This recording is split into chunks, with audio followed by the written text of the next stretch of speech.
আল্লাহ তাআলা বলেন, নিশ্চয়ই আল্লাহ তোমাদের আদেশ দিচ্ছেন যে তোমরা আমানতদার হকদারের কাছে ফিরায়া দাও।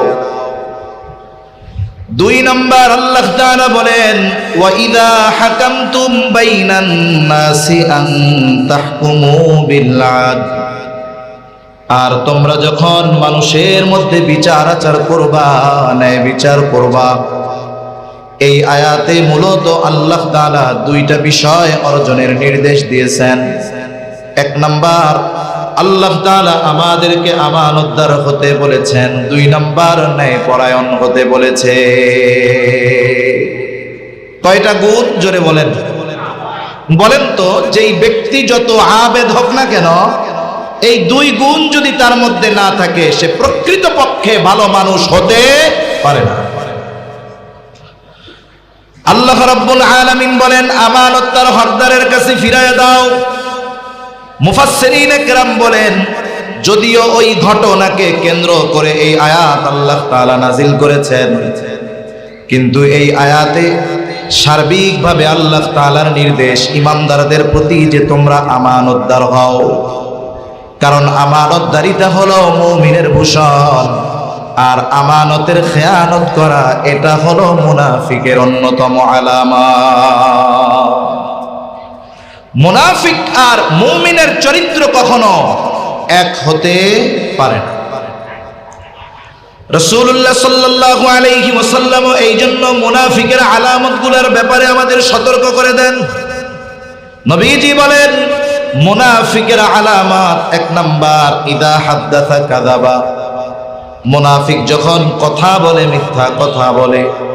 ওয়া ইদা ওয়াদা আখলাফা, ওয়াদা করলে ওয়াদা খেলাফ করে। ইদা তুমিনা খানা, আমানতের খেয়ানত করে। ওয়া ইদা তাখাসামা ফাজারা, মুনাফিকের যদি কারো সাথে তর্ক বিতর্ক হয়, সে ঝগড়া বিবাদ যখন লাগে তখন অশ্লীল শব্দ দ্বারা বকাঝকা করে। এই 4টা কার আলামত? জবান খুলে বলেন তো, আরো জোরে বলেন, কার কার? মুনাফিকের আলামত। আফসোসের বিষয় হলো এই আলামতগুলো আমাদের সমাজে নামাজির মধ্যেও আছে, হাজির মধ্যেও আছে, মসজিদ কমিটির সভাপতি অনেক জায়গায় আছে না নাই? আছে। এগুলো ঈমান বিধ্বংসী ভাইরাস। এই ত্রুটিগুলো যদি আমাদের কারো মধ্যে থাকে, ঈমান বাঁচানোর স্বার্থে এগুলো বের করে ফেলা দরকার। আল্লাহ তৌফিক দান করেন, আমিন। তাহলে মুনাফিকের অন্যতম আলামত ইদা তুমিনা খানা, আমানতের খেয়ানত করা। আর নবীজি সাল্লাল্লাহু আলাইহি ওয়াসাল্লাম আমানতদারিতার ব্যাপারে বলেন, এটা মুমিনের ঈমানের অবিচ্ছেদ্য অংশ। একটা মানুষের মধ্যে আমানতদারিতা নাই আর সে প্রকৃত ঈমানদার এটা হতে পারে না। এই জন্য নবীজি সাল্লাল্লাহু আলাইহি ওয়াসাল্লাম বলেন, লা ঈমানা লিমান লা আমানাতা লা, যার মধ্যে আমানতদারিতা নাই তার ঈমান নাই। আমল যদি কম হয়, ঈমান যদি ঠিক থাকে, ত্রুটি মুক্ত থাকে, ওই অল্প আমল নাজাতের কারণ হতে পারে। কিন্তু ঈমান যদি ঠিক না থাকে, ত্রুটি যুক্ত থাকে, আমল যদি অনেক হয়, নাজাতের উপায় নাই।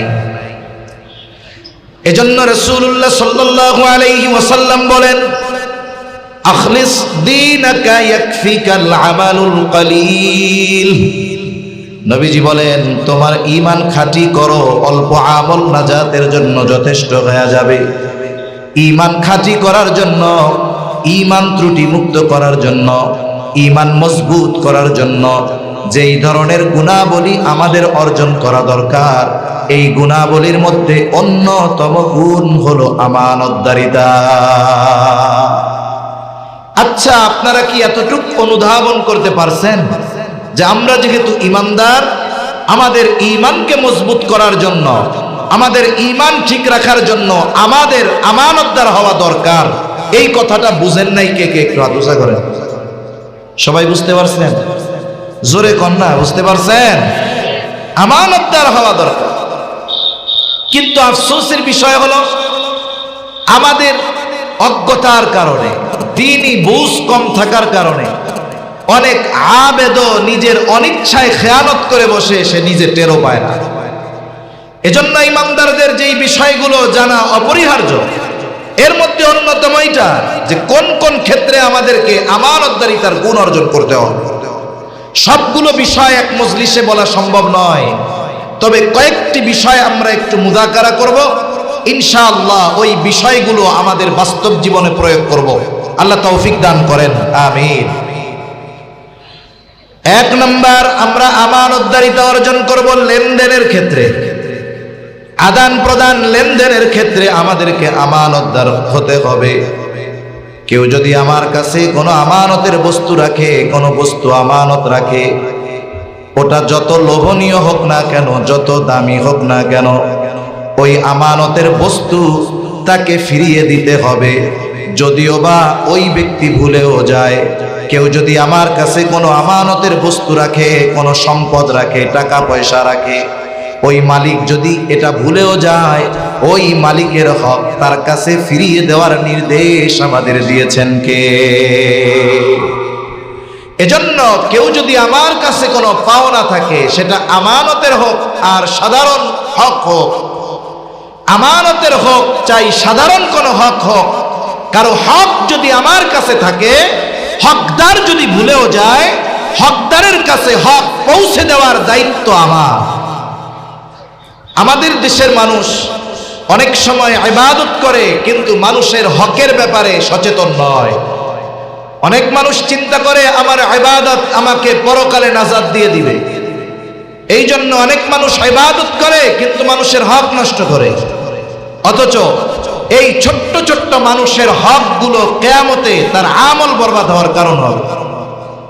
কিয়ামতের দিন হয়তো তার আমল করবার পরেও এই যে মানুষের হক নষ্ট করেছে, এই কারণে জান্নাতে যাওয়া কঠিন হয়ে যাবে।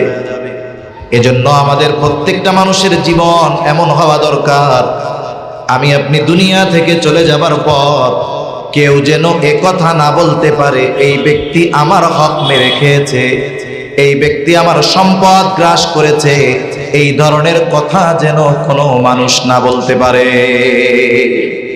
এজন্য অর্থনৈতিক হক হোক আর আচরণগত হক হোক, কোনো মানুষের কোনোভাবে হক নষ্ট করা ঠিক নয়। রাসূলুল্লাহ সাল্লাল্লাহু আলাইহি ওয়াসাল্লাম বলেন, তোমরা ওই দিনকে ভয় করো যেই দিন আল্লাহ তাআলা বাদী বিবাদীর মধ্যে ফয়সালা করবে। নবীজি বলেন, দুনিয়াতে কেউ যদি কোনো মুসলমানকে অন্যায়ভাবে কথার দ্বারাও কষ্ট দিয়ে থাকে, কেউ যদি কথার মাধ্যমে কারো হক দুনিয়ায় নষ্ট করে থাকে, নবী বলেন কিয়ামতের দিন এই বিষয়টার ফয়সালাও আল্লাহ তাআলা করবে। এজন্য আমানত তো অনেক বড় জিনিস, সাধারণভাবে কথার মাধ্যমেও যেন অপর মুসলমানের হক আমার আপনার দ্বারা নষ্ট না হয়, এ ব্যাপারে আমরা সচেষ্ট থাকবো ইনশাআল্লাহ। তাহলে এক নাম্বার, লেনদেনের ক্ষেত্রে আমরা হব আমানতদার। দুই নাম্বার, শুধু লেনদেনের ক্ষেত্রেই আমানতদারিতা নয়, বলে কথাও কিন্তু আমানত হয়। ক্বালা রাসূলুল্লাহি সাল্লাল্লাহু আলাইহি ওয়াসাল্লাম, নবীজি সাল্লাল্লাহু আলাইহি ওয়াসাল্লাম বলেন, ইযা হাদ্দাসার রাজুলু সুম্মা ইলতাফাতা ফাহিয়া আমানাতুন। নবীজি বলেন, যখন কোনো মানুষ কথা বলে আর এদিকে সেদিকে তাকায়, ফাহিয়া আমানাতুন, এদিক সেদিক তাকিয়ে সে যে কথা বলে, ওই কথাটা যার কাছে বলে ওই কথাটা আমানত হয়ে যায়। অনেক সময় অনেক মানুষ আছে এমন কিছু কথা আমার আপনার কাছে বিশ্বস্ততার কারণে বলে, যেই কথাগুলো যদি সমাজের মানুষ জেনে যায় তার সম্মান নষ্ট হয়ে যাবে, মানুষের কাছে লজ্জা পাবে। এই জন্য সে কি করে, আমার আপনার কাছে তার দিলের ব্যথাটাকে হালকা করার জন্য গোপনে এসে বলে। বলার সময় দেখা যায় ডানে বামে পেছনে তাকায়। কেন তাকায়? বলে স্বাভাবিক আমরা বুঝতে পারি এই ব্যক্তি যখন ডানে বামে তাকাচ্ছে, বোঝা যায় সে চায় না তার এই কথা আমি ব্যতীত অন্য কেউ শুনুক, ঠিক না? কিন্তু আমাদের অভ্যাস হলো এর ব্যতিক্রম। কোন ব্যক্তি যদি কথা বলার পর আমার আপনার কাছে বলে, হুজুর কথাটা আপনাকে বললাম, আর কাউরে বললেন না, কাজ সারা। দেখা যায় লোকটা আমাদের চোখের আড়াল হওয়ার আগে আমার পাশের আরেকজনকে ডাক দিয়ে আমি বলি, ভাই এদিকে আসেন। লোকটাকে চিনেন? বলে হ্যাঁ চিনি। বলে আমাকে খুব বিশ্বাস করে, আমার কাছে তার গোপন একটা বিষয় বলছে, কারো কাছে বলতে মানা করেছে, আমি আপনার কাছে শুধু বললাম, আপনি কাউরে বললেন না। বলেন তো এরকম বলার লোক আছে না নাই? এইবারও যাই আর একজনের কাছে কয়, যাই হুজুর কেমন? ভালো। বলে হুজুর আমারে খুব বিশ্বাস করে, অমকের ব্যাপারে এই গোপন কথাটা বলছে, কারো কাছে বলতে মানা করছে, আমি শুধু তোমারে বললাম, তুমি কাউরে বইলো না। এইভাবে একের পর এক একজন আরেকজনের কাছে বলে, আর বলে আমি তোমারে বললাম, তুমি কাউরে বইলো না। এভাবে বলতে বলতে দেখা যায় সকালের ওই কথা যেটা কারো কাছে বলা বানা ছিল, ওই কথা 100 জনের কাছে পৌঁছায়া যায়। কিন্তু প্রথম যে খেয়ানত করছে সে কয়জনের কাছে বলছে? জোরে বলেন না, কয়জনের কাছে কথা পৌঁছাইছে? কয়শো জনের কাছে? বলেন তো খেয়ানত কি একটা আছে না 100টা হয়েছে? এই 100 জনের কাছে পৌঁছানোর জন্য দায়ীকে প্রথম যে বলছে সে। নবীজি সাল্লাল্লাহু আলাইহি ওয়াসাল্লাম বলেন, কারো দ্বারা যখন কোনো ভালো কাজের সূচনা হয়, ওই ভালো কাজ যতদিন চলে, যতজন করে, বলে শুরু যারা করছে ওই ভালো কাজের সমপরিমাণ সওয়াব অটোমেটিক তাদের আমলনামায় যোগ হয়ে যায়।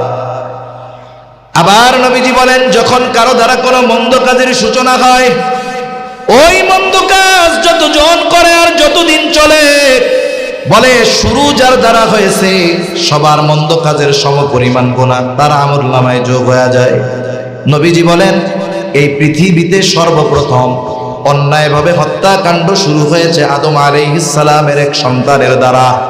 এই দুনিয়ায় কিয়ামত পর্যন্ত যত অন্যায় হত্যাকাণ্ড সংগঠিত হবে, সব হত্যাকাণ্ডের সমপরিমাণ গুনাহ আদম আলাইহিস সালামের ওই হত্যাকারী সন্তানের আমলনামায় যোগ হয়ে যাবে। এজন্য খেয়ানত যেহেতু আমার দ্বারা শুরু হয়েছে, বলে এরপরে যতজন খেয়ানত করেছে সকলের খেয়ানতের সমপরিমাণ গুনাহ প্রথম যে করেছে তার আমলনামায় যোগ হয়ে যাবে। এই জন্য মনে রাখতে হবে, কোথাও খেয়ানত আমাদের খাসলাত হলো, অভ্যাস হলো, যখন কারো সাথে সম্পর্ক ভালো থাকে তার বিষয়গুলো আমরা হেফাজত করি।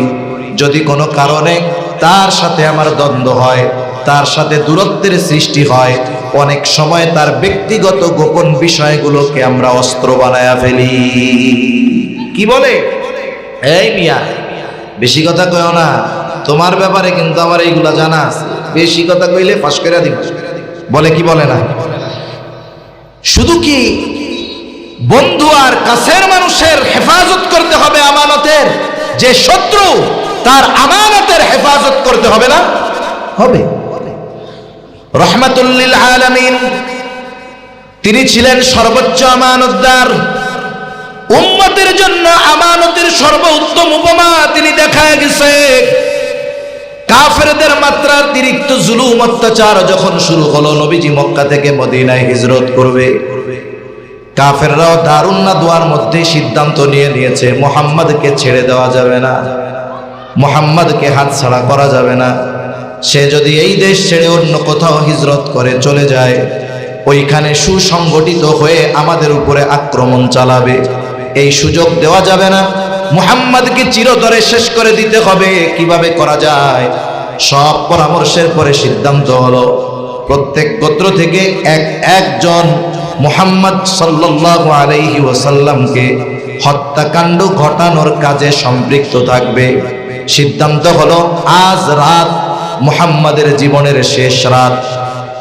সবাই সশস্ত্র অবস্থায় প্রত্যেক গোত্র থেকে প্রতিনিধি নবীজির ঘর ঘিরে রাখছে। নবীজির ঘর চতুর্দিক দিয়ে ঘিরে রাখছে, হত্যা করবে। নবীজি ঘরের ভিতর, হযরত আলী রাদিয়াল্লাহু তাআলা আনহুর সাথে। নবীজি খোঁজ পেয়ে গেছেন, নবীজিকে জানানো হয়েছে যে কাফেররা আপনার ঘর ঘিরে রাখছে হত্যা করার জন্য। ওই কঠিন মুহূর্তেও নবীজি সাল্লাল্লাহু আলাইহি ওয়াসাল্লাম আলী রাদিয়াল্লাহু তাআলা আনহুর কাছে দায়িত্ব দিয়েছেন, কারণ কাফেররা যদিও নবীজির বিরোধিতা করত, কিন্তু তারা এই ব্যাপারে সুনিশ্চিত যে আমরা যদি আমাদের দামি বস্তুগুলা মুহাম্মাদের কাছে আমানত রাখি, যতই তার বিরোধিতা করি না কেন, শত্রুতা করি না কেন, বিরোধিতা আর শত্রুতার কারণে সে কখনো আমাদের সম্পদের খেয়ানত করবে না। এজন্য একজন ইংরেজ ঐতিহাসিক লিখতেছে আমার আপনার নবীর আমানতদারিতার ব্যাপারে। সে তার ভাষায় লিখতেছে, মুহাম্মদ এমন একজন আমানতদার ব্যক্তি ছিলেন, বলে তার ঘোর দুশমন সেও নিশ্চিন্ত মনে তার সবচাইতে দামি সম্পদ মুহাম্মাদের কাছে আমানত রাখত। মানুষেরা তাদের দামি বস্তু নিজের কাছে রাখা যতটা নিরাপদ মনে করত, তার চাইতে মুহাম্মাদের কাছে রাখা আরো বেশি নিরাপদ মনে করত। তাহলে শত্রুর সম্পদ নবীজির কাছে শত্রুরা নিরাপদ মনে করত। নবীজি আলী রাদিয়াল্লাহু তাআলা আনহুকে বুঝায় দিলেন, আমানতের মালিকগুলার পরিচয় দিয়া বললেন, শোনো, প্রত্যেকটা সম্পদ তার মালিকের কাছে পৌঁছাবা, এরপরে তুমি মদিনার উদ্দেশ্যে রওনা হবা।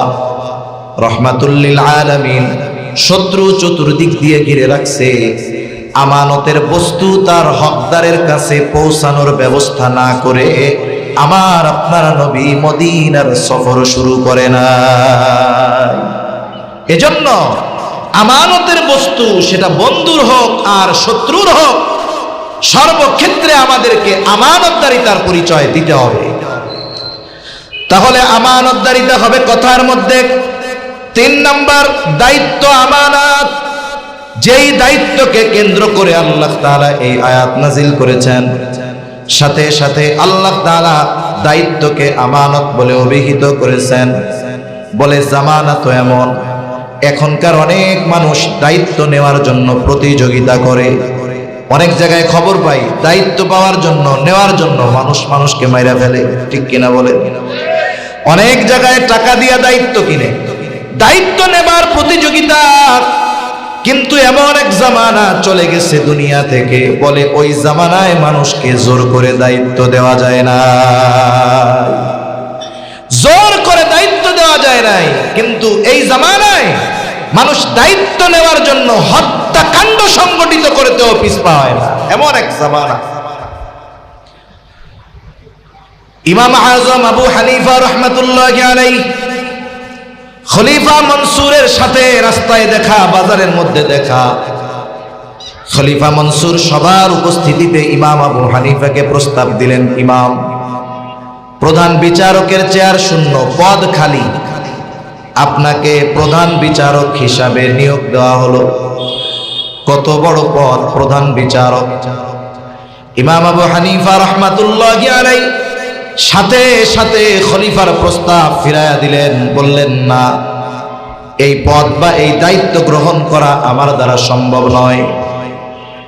ইমাম আবু হানিফা মুখের উপরে প্রস্তাব ফিরাইয়া দিছে, খলিফার ইগোতে লাগছে, আত্মমর্যাদায় লাগছে যে আমি তাকে প্রধান বিচারকের দায়িত্ব দিলাম, যেই পদ পাবার আশায় থাকে কত মানুষ, আমি তাকে নিজের থেকে এই প্রস্তাব দিলাম, সে মুখের উপরে প্রস্তাব ফিরায় দেয়। খলিফার আত্মমর্যাদায় লাগছে, ইগোতে লাগছে।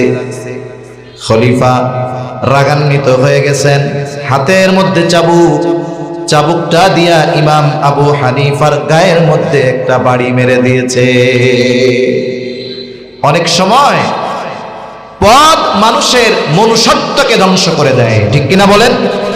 দেখা যায় বাস্তব জীবনে একরকম ছিল, কিন্তু চেয়ারে বসার পরে তার চরিত্রের পরিবর্তন হয়ে গেছে। আছে না এরকম অনেক মানুষ?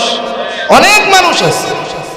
আমরা মনে করতাম কিছুই মনে হয় বুঝে না, কিন্তু দায়িত্ব নেওয়ার পরে দেখা যায় ওরে বাবা, এর চাইতে অন্য কেউ দেখি বেশি বুঝে না।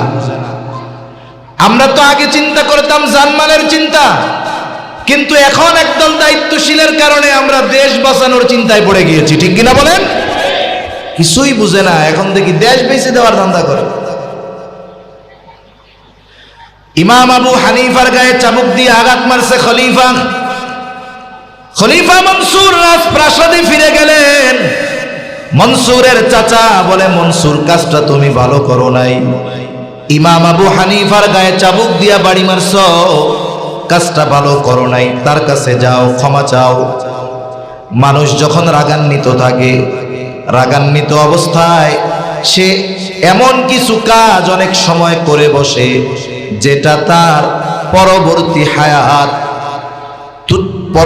হায়াত তার জন্য কষ্ট আর লজ্জার কারণ হয়ে যায়। রাগের মাথায় মানুষ অনেক কিছু করে ফেলে। আমাদের দেশে অনেক সময় তুচ্ছ ঘটনাকে কেন্দ্র করে বিবাহ বিচ্ছেদ পর্যন্ত সংঘটিত হয়। হয় কি হয় না বলেন? হয়। শয়তান তো এরকম ঘটনা ঘটায়, রাগায়া দেয়। মনে করেন একজন কাজ করে আসছে জমিন থেকে, বাড়িতে আসছে দুপুরবেলায়, খানা সামনে দিচ্ছে, খাবার দাবার তরকারি সব আছে, পাশে লবণ আছে, মরিচ আছে, সব আছে।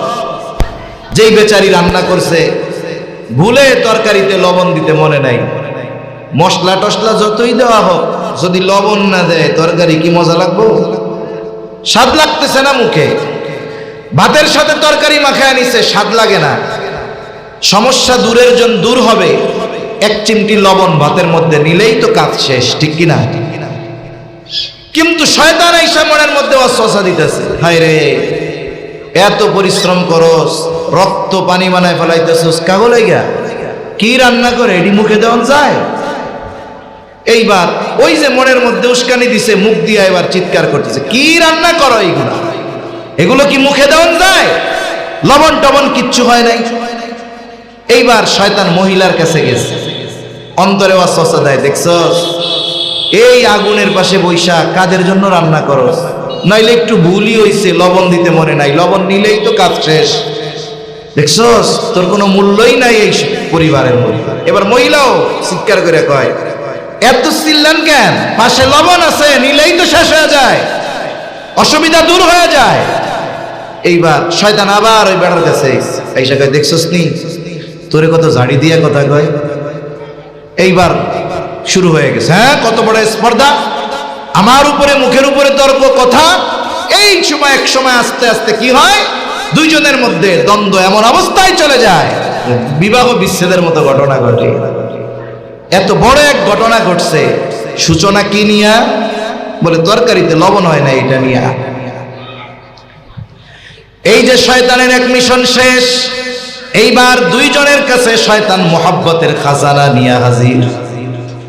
অন্তরের অবস্থা এমন, ইনি ওনারে ছাড়া বাঁচবে না, তিনি তানারে ছাড়া বাঁচবে না। কিন্তু একসাথে তো 14 গোষ্ঠী ধইরা মাইরা দিছে।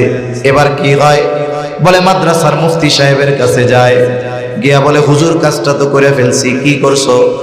কয় আমার বউরে একসাথে দিয়ে দিছি 14টা। এইবার মুফতি সাহেব বলে, দিছেন কেন? কয় হুজুর রাগের ঠেলায় দিছি, হুজুর রাগের ঠেলায়। তাই কেউ কি খুশি হইয়া এই কাম করে না রাগ হইয়া করে? জোরে বলেন, খুশি হয় না রাগ হয়ে? রাগ হইয়াই তো করে। এই জন্য একটা শিক্ষা আমাদের রাখতে হবে যে রাগান্বিত অবস্থায় কোনো সিদ্ধান্ত নেওয়া যাবে না। রাগান্বিত অবস্থার সিদ্ধান্ত অধিকাংশ সময় ভুল হয়। এজন্য শরীয়তে ইসলাম রাগ হওয়ার পরে কি করবে? বলে দাঁড়ানো থাকলে বসে পড়বে, ওযু করবে, নামাজে দাঁড়ায় যাবে। স্বাভাবিকভাবে যদি যার সাথে রাগ তার থেকে একটু পৃথক হয়ে যাবে, তাহলে আশা করা যায় কিছু সময় পর রাগটা ঠান্ডা হয়ে যাবে, ঠিক কিনা বলেন? এজন্য রাগান্বিত অবস্থায় কোনো সিদ্ধান্তে যাওয়া যাবে না। আর আমাদের রাগ দ্বীনের ব্যাপারে হয় না, আল্লাহকে গালি দিলে রাগ হয় না, নবীকে গালি দিলে রাগ হয় না, কোরআনের বিরুদ্ধে বললে রাগ হয় না, ইসলামের বিরুদ্ধে বললে রাগ হয় না।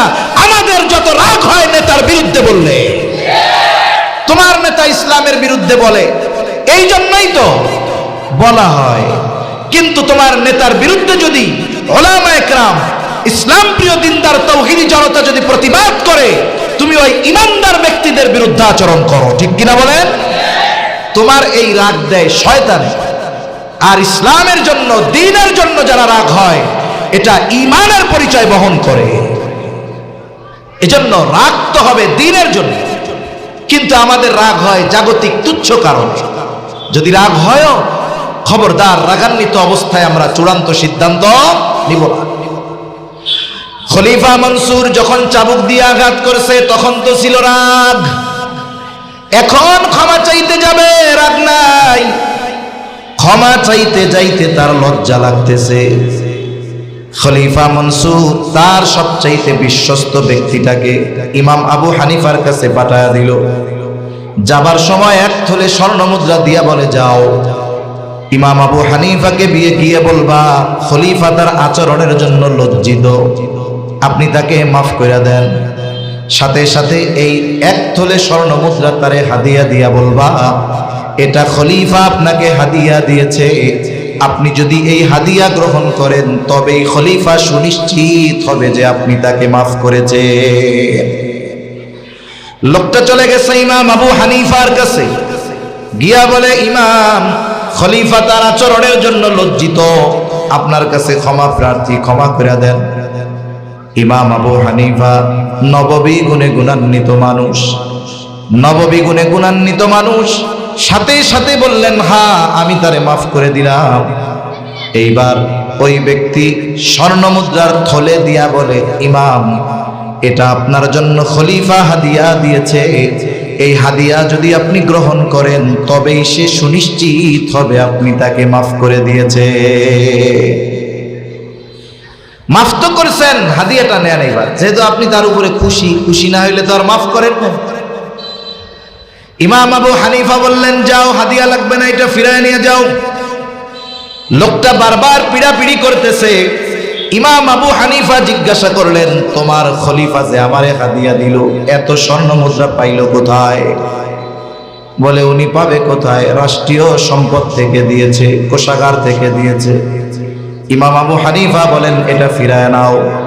লোকটা এবার বলে, ইমাম, আপনি এইটা রাখেন, যদিও আপনি নিজের জন্য ব্যয় না করেন, মানুষদের সদকা করে দিয়েন, তারপরেও রাখেন।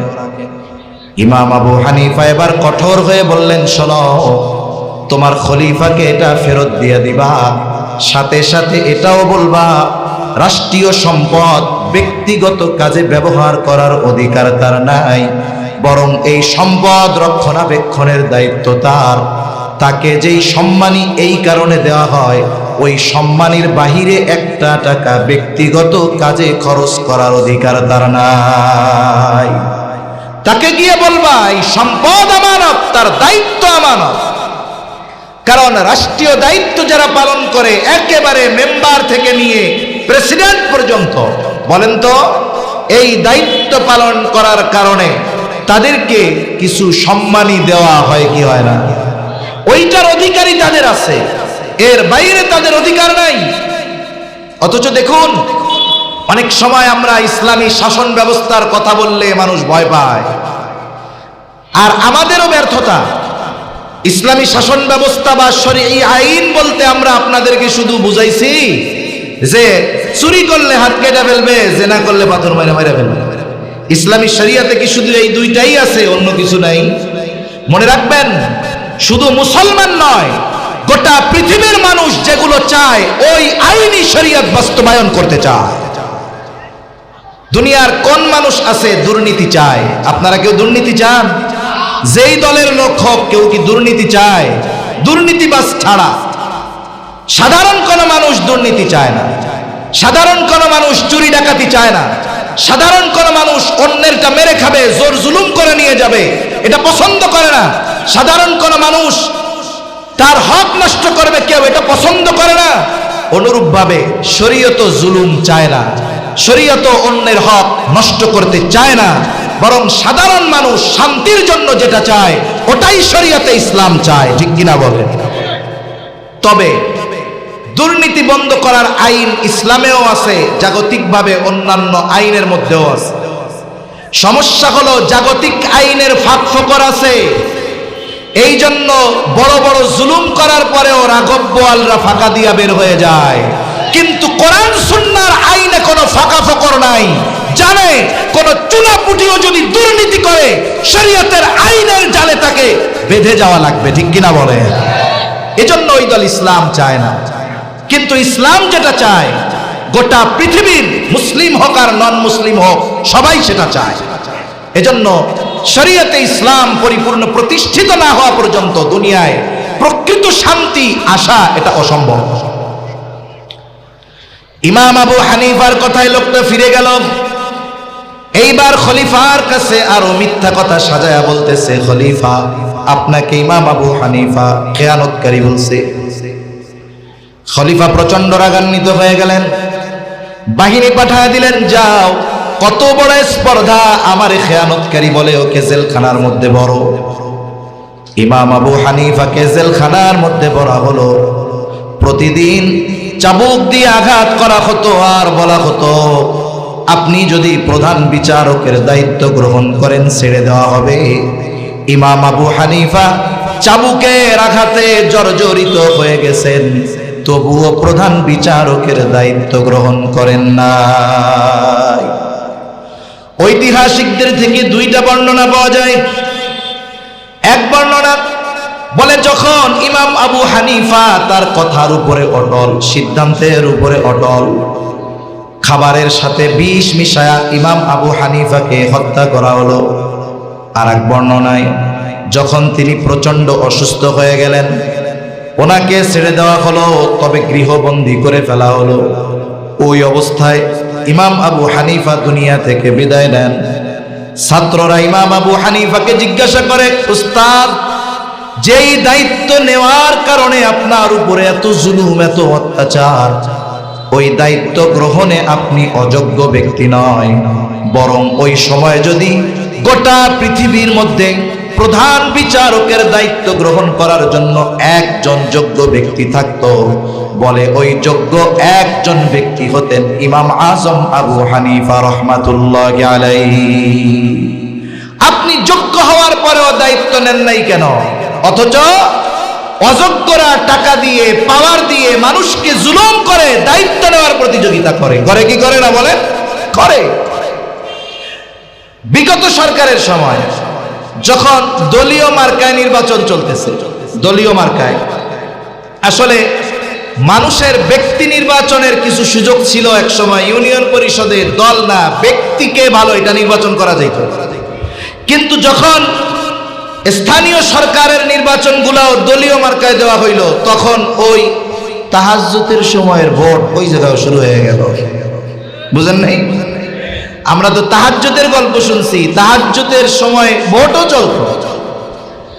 এখন এক এলাকায় ক্ষমতাসীন দলের মার্কা সবাই চায়, চিন্তা করে মার্কা শুধু নিতে পারলে হয়, চেয়ারম্যান হওয়া আমার কিছু করা লাগবে না, এমনিই হয়ে যাবো, অটো পাস হয়ে যাবে। আবার বাজারের নিয়ম কি? বলে কোন পণ্যের যদি চাহিদা থাকে, সেই পণ্য যদি কম হয়, ক্রেতা যদি বেশি হয়, তাইলে ওই 2 টাকার মাল 50 টাকা হয়ে যায়, ঠিক না?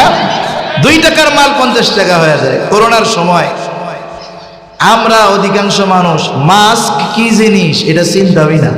অনেকের যদি বলা হইতো মাস্ক চিনো, ও কইতো খায় না, মাথায় দেয়। করোনার সময় 3 ওয়াজ বেশি, শুরুতে 3 ওয়াজ বেশি হয়েছে না, 3 ফুট দূরত্ব, বারবার হাত ধোয়া আর মাস্ক লাগানো। এই যে মাস্কের কথা শুনাইতে শুনাইতে আমাদের দিমাগে মাস্ক এমন ভাবে ঢুকায় দিছে যে ফার্মেসিগুলোর মধ্যে অনেকে মাস্ক কিনা রাখছিল 3 বছর আগে, যেই বক্স কিনছে 3 কোনা দিয়ে ইঁদুরে খেয়ে ফেলছে। কেউ কিনে না, দোকানের কোনায় ফালায় রাখছে। কিনছিল 50 পয়সা করে, ওই 50 পয়সার এক একটা মাস্ক ওই সময় 50 টাকা বিক্রি হয়েছে। কেন হয়েছে? বলে ওই যে চাহিদা উঠায় দিছে, কিন্তু মার্কেটে প্রোডাক্ট ওই মুহূর্তে কম, এজন্য দাম বেড়ে গেছে। এখন মার্কা তো একটা, ক্যান্ডিডেট অনেক। বাজারের নিয়ম আছে কিছু, কোন কোন জায়গায় হয়, যখন দেখে দাবিদার অনেকজন, পণ্য একটা, কয় এবার আর পণ্যের দাম নির্ধারিত না, এটা এখন নিলাম হবে। নিলাম বুঝেননি? নিলাম হবে। এখন নিলামে ডাক দেয়, নিলামে ডাকতে ডাকতে ওই মার্কার দাম উঠছে 3 কোটি না 5 কোটি টাকা। মার্কা পাইতে হইলে কত দিতে হবে? জোরে বলেন না, কয় কোটি? এখন এই 5 কোটি 10 কোটি আমাদের কাছে টাকা মনে হয় না, না থাক নাই তাতে কি? 1000 কোটি টাকা পাচারের গল্প শুনতে শুনতে 5-10 কোটি টাকা, এটা টাকা মনে হয় না। নাই তাতে অসুবিধা নাই, কিন্তু টাকার পরিমাণটা এখন আর আমাদের কাছে বড় মনে হয় না। এখন ওই আল্লাহর বান্দা 5 কোটি টাকা দিয়া নির্দিষ্ট দলের মার্কা পাইছে। কথাটা খেয়াল দিয়ে শুনতে হবে। নির্বাচনের সময় পোস্টার লাগায় না, কি লেখে? আসন্ন এত নং ইউনিয়ন পরিষদ নির্বাচনে চেয়ারম্যান পদপ্রার্থী হিসাবে অমুক ভাইকে তমুক মার্কায় ভোট দিয়ে জয়যুক্ত করে অত্র ইউনিয়নের জনগণের সেবা করার সুযোগ দান করুন, এরকমই তো লেখে নাকি? এই আল্লাহর বান্দা তার পোস্টারের মধ্যে ওই মার্কার ছবি দিয়া এই কথা লেখছে, তা এই মার্কা পাইতে তার খরচ হইছে কয় কোটি? এখন আমারে বলেন তো, যেই ব্যক্তি বাস্তবেই জনগণের সেবা করতে চায়, ওই ব্যক্তির সেবা করার জন্য যে 5 কোটি টাকা দিয়ে মার্কা কিনতে পারে, ওই ব্যক্তির জনগণের সেবা করার জন্য চেয়ারম্যান হওয়া লাগে। তাহলে কি এই চেয়ারম্যান নামক দায়িত্বের মধ্যে মজা আছে? চেয়ারম্যান নামক দায়িত্বের মধ্যে কি আছে? জোরে বলেন, কি আছে? মজা আছে। এজন্য আমরা বিগত সময় এমনও দেখছি, এক একজন মেম্বার, আলহামদুলিল্লাহ, আজকে তো আপনাদের এলাকার মেম্বার সাহেবের বাসায় খানা খাইলাম, নিজ হাতে বাইরে বাইরে খাওয়াইছে। চেহারার মধ্যে সুন্নতি, সুন্নতি চেহারা, সুন্নতি দাড়ি। আমরা দোয়া করি ভাইকে আল্লাহ তাআলা কবুল করুন। তাহলে অতীতে দেখছি মেম্বার, সেও 5 বছরে 100 কোটি টাকার মালিক হয়ে গেছে, তাইলে চেয়ারম্যান হইলে তো আরো বেশি, ঠিক কিনা বলেন? করোনার সময় ইংল্যান্ডের প্রধানমন্ত্রী বলতেছে আমি আমার প্রধানমন্ত্রীত্বের দায়িত্ব ছেড়ে দিব। পত্রিকায় আসছে, কেন? বলে প্রধানমন্ত্রীর দায়িত্ব পালনে আমাকে যেই সম্মানী দেওয়া হয় এটা দিয়ে আমার ফ্যামিলি চলে না, আর এই দায়িত্ব পালন করতে গিয়ে আমি আমার ব্যবসা বাণিজ্যে সময় দিতে পারতেছি না, এই জন্য দায়িত্ব ছেড়ে দিল। আমি চিন্তা করি, তোর কপাল পোড়া, তুই ইংল্যান্ডে জন্ম নিলি কেন? তুই কোনো মতে বাংলাদেশে আয়, কষ্ট মষ্ট কইরা ওই সময় আর কি যে এই দলের মেম্বার কোনো মতে হ, তাইলে তুই ইংল্যান্ডে 5 বছর পরে 5টা বাড়ি কিনতে পারবি। আমাদের দেশের এমপি এ দেশের টাকা মেরে 250 শতাধিক বাড়ি করেছে ইংল্যান্ডে, কত বড় জালেম! চিন্তা করে দেখছেন? এই জন্যই তো দায়িত্ব সহজে ছাড়তে চায় না, দায়িত্বরে গনিমত মনে করে, কোনো মতে পাইলে হইছে, আমারে আর কে ঠেকায়? এজন্য এই দায়িত্ব আমানত। ইমাম আবু হানিফা রাহমাতুল্লাহি আলাইহি ছাত্রের কথার জবাবে বলতেছে, শোনো, আমি যেই দায়িত্ব নেই নাই, কিয়ামতের দিন আল্লাহ তাআলার কাছে ওই দায়িত্বের ব্যাপারে আমাকে জবাবদিহিতার কাঠগড়ায় দাঁড়াতে হবে না। কিন্তু যদি আমি কোনো দায়িত্ব নেই, আমার অধীনস্থ কারো দ্বারাও যদি ওই দায়িত্বের কোনো খেয়ানত হয়ে যায়, তাহলে কিয়ামতের দিন আল্লাহ তাআলার সামনে আমাকে খেয়ানতের বোঝা নিয়ে দাঁড়ানো লাগবে।